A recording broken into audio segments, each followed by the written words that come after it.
My name is Mariam Afifeh. I'm a Jerusalemite. I am from Jerusalem, and I live in the center of Jerusalem, like just the center, near close to the old city. Mm-hmm. Uh, um, I study music right now as I play an instrument, which is the contrabass. Mm-hmm. Uh, and I am part of Banat Al Quds, or what is called Daughters of Jerusalem band. Oh, That okay. we tour. Also, I am part of or a member of the Palestine Youth Orchestra. So we try to tour many countries around the world in order to show our Palestinian music and our music, not even Palestinian, like our playing Mm-hmm. to the whole world and our message, because you can because not everyone speaks Arabic, not everyone speaks Sure. English. Mm-hmm. Through music can deliver the message really Yep. international. Yep, Yeah. that is so beautiful. That is so true. Yeah, I mean, music is one of the many ways to communicate with each other, inshallah. So, Yes. we go back to the video that was just being shown. Can you share with us maybe what had really happened? It's heartbreaking to watch it.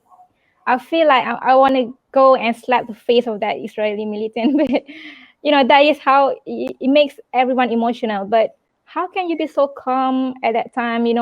Just share with us what really happened. Okay, I'll tell you what happened. So basically, for more than a month now, we are protesting in Sheikh Jarrah. Sheikh Jarrah is a neighborhood in the eastern part of Jerusalem, and it's a Palestinian neighborhood. All the people living there are Palestinians. It's located in central Jerusalem, so it is in the center of Jerusalem. You can go from northern Jerusalem to southern Jerusalem or eastern Jerusalem to western Jerusalem without passing from Sheikh Jarrah. It's really central. This is why Israel, from the time it occupied the eastern part of Jerusalem, which was in 1967, it tries to expel, you say expel, like to kick out the Palestinians Yep. living in Jarrah and bring Israeli settlers to live in their place. The first Palestinian family that was kicked out of their houses in Sheikh Jarrah was in 1967. Four other families were kicked out in 2009. So let's say 11 years ago. Yeah, pretty much. And now Israel is planning to evict 28 Palestinian families, which are around 550 people from Sheikh Wow. Jarrah, and bring in their place Israeli settlers to live in these houses. It's not even giving an alternative to the Wow. Palestinians that are going to be evicted. Like, they would be homeless, no way, no place to go. So basically, we are protesting in Sheikh Jarrah for more than a month now. We used to go inside the neighborhood of Sheikh Jarrah, but Israel closed it completely. No one can enter the neighborhood of Sheikh Jarrah now. In the entrance of this neighborhood, there is a military base. So us protesters, we can't go inside the neighborhood. So we started to protest outside the military base, or at the entrance of Sheikh Jarrah neighborhood. The thing that happened on Saturday when I got arrested is that there was protesters. We are peaceful protesters. We are the peaceful ones, not them. We are peaceful protesters. We just chant. That's the only thing we do. And stand there because we say we are standing together with the Sheikh Jarrah residents. We do not accept this eviction to happen now in our time. Yeah. So because it's it's the same as Nakba. It's the same as what happened in 1948. So we were on Saturday night. We were protesting there, and I was in one side of the street. From the other side of the street, I saw a girl being beaten, and laying down on ground. Wow. So I knew that the girl was laying down on ground. She was fainting because she was trying to help a mother that lives inside this neighborhood to go inside when this mother with this woman tried to go inside this neighborhood, the Israeli soldier pushed her away. So she was like shouting at the Israeli soldier, like, she lives inside, let her go in, it's her house inside. But yeah, they beated her. They tried to how to call it, like, to arrest her. So basically, I tried to come close to her in order to help her. From the time I came close to her, an Israeli soldier tried to push me, and he started shouting at me, at my face, like, move from here, move away. So I tried to go from the other side of the girl in order to try to help her get up. I couldn't see her just laying there helpless. So when I tried to move from that soldier who pushed me and to help that girl get up, I was dragged from my hair, like, Wow. not hijab, I was dragged from the hair, from the roots of my hair, by that soldier. I think it was the exact soldier, and he was dragging me around the ground. I want to say that the ground was full of skunk water, because it's one of their ways to use skunk water against us. So yeah, he was dragging me on ground. He stepped on my feet, on my right foot. He was hitting me while he was dragging me, and then he took me and put me inside the military base that is in between the Sheikh Jarrah neighborhood and where we were protesting. Basically, I was put in this military base, and he Cuffed.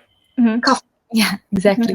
He cuffed me, and the first thing he did after he cuffed me, he was shouting at my face all the time, and then he put his hand on my shoulder and took a photo with me without my consent. What? Yeah, he took a photo. He was trying to take Showing the photo. off. He's proud of it. Yeah, he took a photo with me. Like he was in the photo while putting his hand on my shoulder, and he did that like to show and like to show me, or to show the world, like, that he's strong. He's he can beat me. He can like arrest me, and yeah, that's what I think he took the photo with me. What a coward. Okay. Which is not yani, which is, I do believe it's considered harassment. It is harassment. It is. So basically, what was on your head at that time? Yeah. Okay. So basically, I wasn't frightened at all. Mashallah. Wow. In the contrary, I wasn't frightened, because the way he treated me was very violent, very very arrogant, very aggressive. So why would anyone treat any other human like that if they don't really feel weak? I think he's very weak. Like, why would he treat a woman? Why would he treat a man, even a woman, like any man, any child, any woman like that? Why would you beat me because, like, I'm helping a girl? I didn't do anything. I just was to help the girl. So I felt powerful at that place, because why? Like, I didn't do anything wrong. I was sure of what I did. I was convinced that what I did was right, and like, I was convinced that I'm on the right side of history, because the right side of history is the side of the oppressed, not the oppressors. So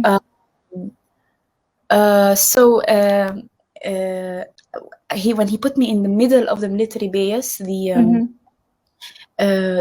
reporters from media could talk to me from far away, like could shout, like tell us about who you are, what happened to you, blah blah So blah that blah. is what we are getting from, right? That is the news that we get, right?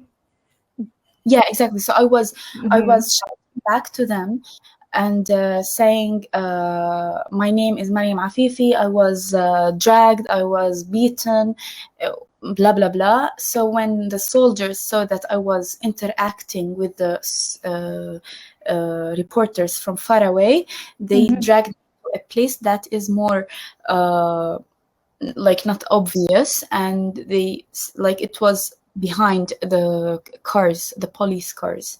And yes, basically there happened the conversation or interrogation when I was interrogating the policeman, asking him like, why are you arresting me, and what did I do? Basically, yeah, that's what happened that night. Yeah, that I saw that. Is that the same video that was being viral when you were, calmly talking to that militant? Yeah. You were trying to reason him, like, this is not a humanly act, and you were so calm, mashallah. I do not know how you get that. So yeah, but let's just move on to the next question. We know there are a lot of violence been happening in Sheikh Jarrah. Maybe just now Dr. Ziad has explained a little bit, just briefly, but maybe you can share more, especially last night and the last few days, the current situation there. Oh, okay.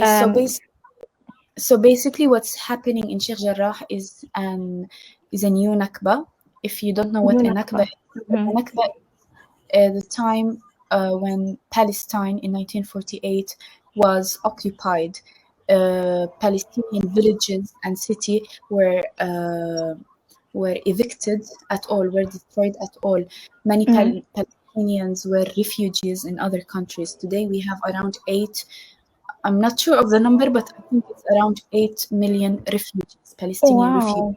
And those Palestinian refugees are refugees due to what happened in 1948, which we call it a Nakba, okay? And which is like memorization of a Nakba is so close.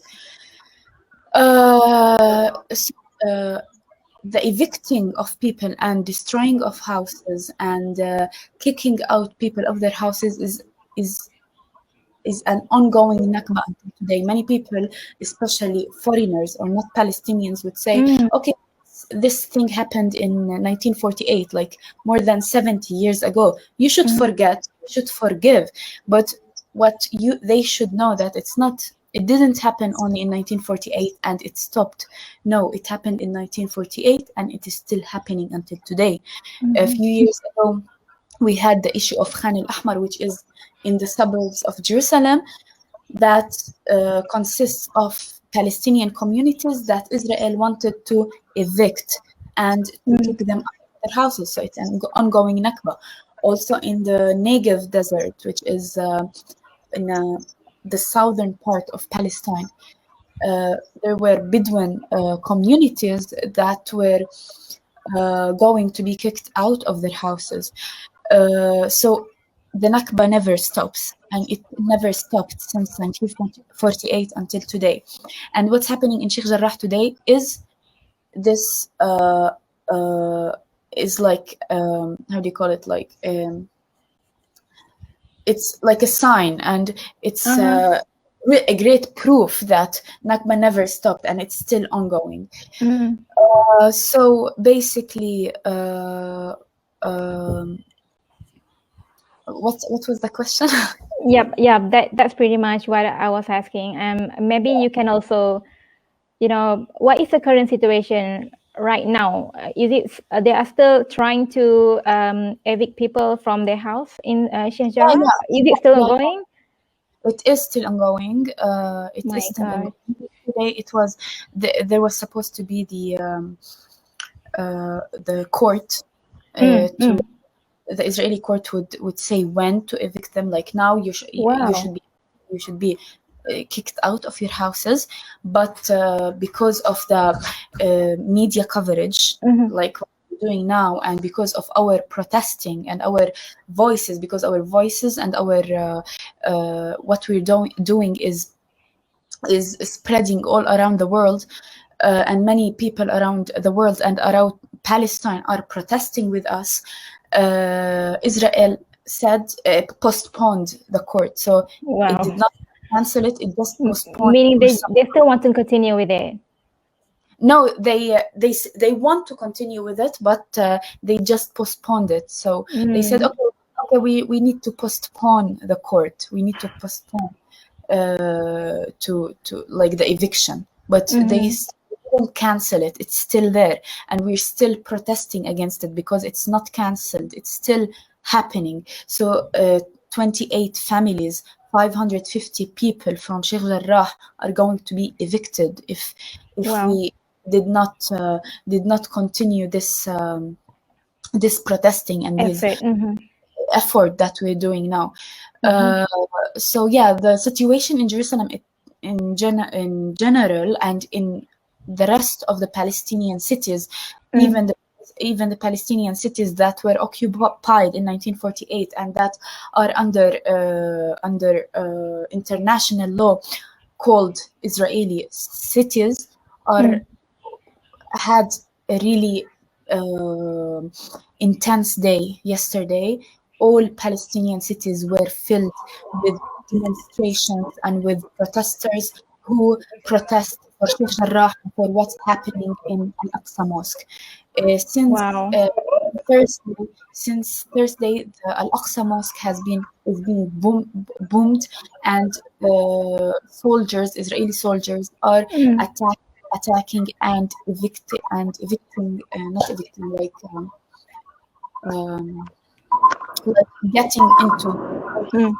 inside the Al-Aqsa. So they are trespassing the masjid? What? The militants are trespassing the masjid? Yes, military that are getting inside this mosque and inside the Al-Aqsa Mosque and throwing rubber bullets and throwing bombs on the people that are praying. So people would be, so it started on Thursday night. People were praying the Taraweeh because it's Ramadan. They were praying the 12th rak'ah of Taraweeh when the bombs started showering on their heads. Oh my. The rubber bullets. So it happened just like this. Nobody knew why Israeli soldiers and Israeli forces like came into the Al-Aqsa Mosque. But yeah, basically since Thursday night until today, the situation in Jerusalem, the situation in Sheikh Jarrah, in Al-Aqsa Mosque, in the Damascus Gate area, it's war zone. Yesterday night until maybe 6 a.m. I could hear the bombings. I could hear the bombs. So yeah, and also we have Israel because Gaza, they threw three rockets on Israel because they are denying what's happening in Sheikh Jarrah. So they are in a way protesting against what's happening in Al-Aqsa and what's happening in Sheikh Jarrah. Both Gaza, there's at least 20 martyrs now, and 9 of them are children.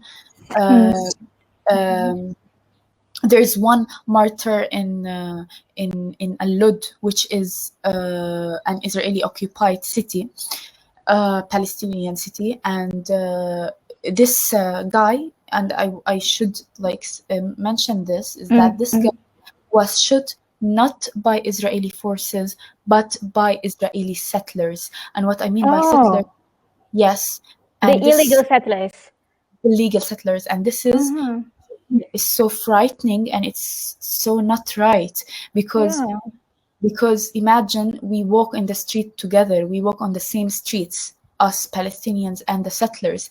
Us, we are not allowed to have guns or to have any you cannot even have stone. They are, saying things about you for having stone. So what more gun? Yeah. So imagine walking with people in the same street that are that have guns, because the one who killed the guy in Al-Lud, Palestinian guy in Al-Lud yesterday, is an Israeli settler who had a gun, he's illegal, he had an illegal gun. So how would Israel accept this, that its people are its settlers, illegal settlers that it's bringing from the USA and from other places around the world, having guns and killing without just killing people? They're not going to be charged, right? I don't know. I don't think they will going to be charged, but the thing is, it's really frightening. Like, to me, that being the one who killed the Palestinian, being a settler, more frightening to me than if it was an Israeli soldier. Because an Israeli soldier, everyone knows they have a gun, but Israeli settler who isn't supposed to have a gun, they have guns, they walk around us with guns. We could be alone in one street walking, and you would you wouldn't know, right? No, exactly. You wouldn't know that he has a gun and that he might hold the gun and kill you. Nobody would know about it. So that was really scary. And that is so intense right now. Is the situation here all over the place is so intense. Before we ask you the next question, I would just like to remind everyone who are watching, thank you for your support. They are sending you a lot of prayers right now, Mariam, and everyone in Palestine too. Please don't forget to donate for Gaza. The link is being provided on the screen and also on the comment section on Facebook Live. That is at least the least that we can do to help them, inshallah. So the next one, I would like to ask you if is there any chance you know what will happen next in Sheikh Jarrah, especially? Do you have any idea?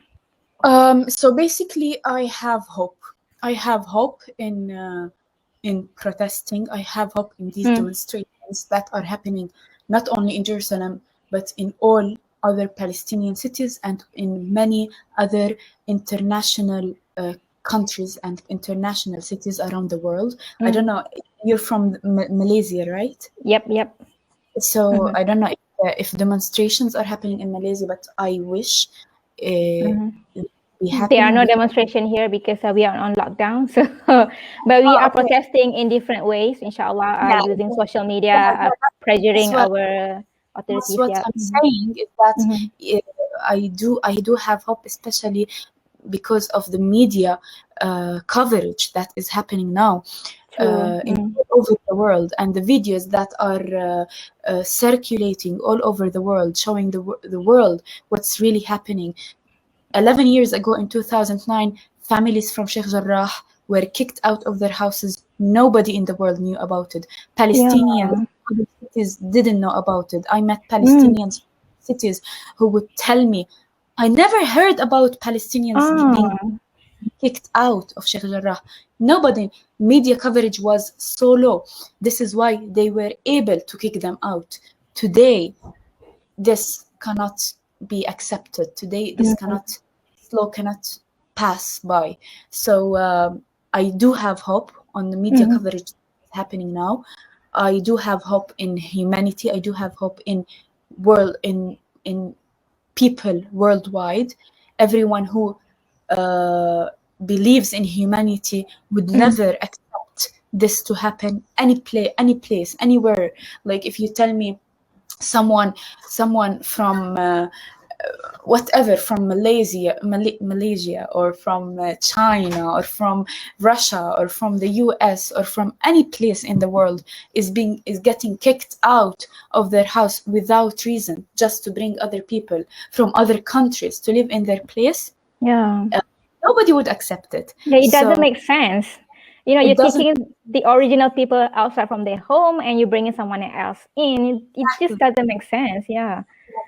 Exactly. So that's the idea. I do have hope now, and I think the media coverage should. It's so good now, but I think it should be more and more. We should keep hashtagging. We should keep talking about it. We should keep sharing stories and sharing posts and sharing everything that is happening now in Jerusalem, in Sheikh Jarrah, and in whole Palestine. I just want to mention that the Israeli propaganda is so powerful, it fills the whole world. So I do believe that the alternative media and the alternative narrative should be more powerful than the Israeli propaganda. So what we should do, what everyone should do in Malaysia or in any other country in the world, share as much stories as you can, share as much posts as much posts as you can, talk about it, talk about what's happening in Sheikh Jarrah, and yeah, push the agencies, the national agencies in the countries to talk about these ideas and not to make them high news. These news should not be high news. It should be a thing that everyone should know, because this eviction, this Nakba cannot happen today in 2021. Cannot happen with all this media coverage. Wow, that is so powerful. I'm all fired up right now, mashallah. So, yep, Malaysian and non-Malaysian, everyone watching, you know, you don't have to be Muslim. You just have to be human to understand that. Yep, it doesn't make sense, right? Palestinian issue, a Palestinian cause. It's not an Arabic cause. It's not a cause. Muslim. It's not a religious cause. It's a humanity cause. We are talking about a humane thing. If you are a human, you should refuse oppression. So the Palestinian cause is a cause for humanity. It's not related to a country. It's not related only to Palestinians. It's not related to Arabs. It's not related to Muslims. It's related to everyone, especially that Palestinians are not only Muslims. They are Muslims, Christians, Druze, even Jews. We have Palestinian Jews that are against Israel. This is just like political agenda that are going against the majority Muslim. It has nothing to do with Islam, actually. It is about humanitarian cause, right? So I hope everyone watching will get the real idea about what is really happening right now in Palestine overall. And inshallah, we can, gear up more to spread the awareness about what is going on. Use all means that we have. You can use our social media, make the hashtag become bigger, inshallah, and also pressure our local authorities to do something like speak up against it, because politic-wise, they are a different pressure, inshallah. And also, don't forget to donate. All right, so before we end this, make sure that donations go to the right places. Yeah, inshallah. For the one that we are providing right now is My Care. It's a recognized organization, but that is also a very important message, because there are people who are taking advantage for Palestinian cause. So please make sure you know the right body. I'm telling people, don't donate to something or to someone you're not sure about. That is true. Yeah.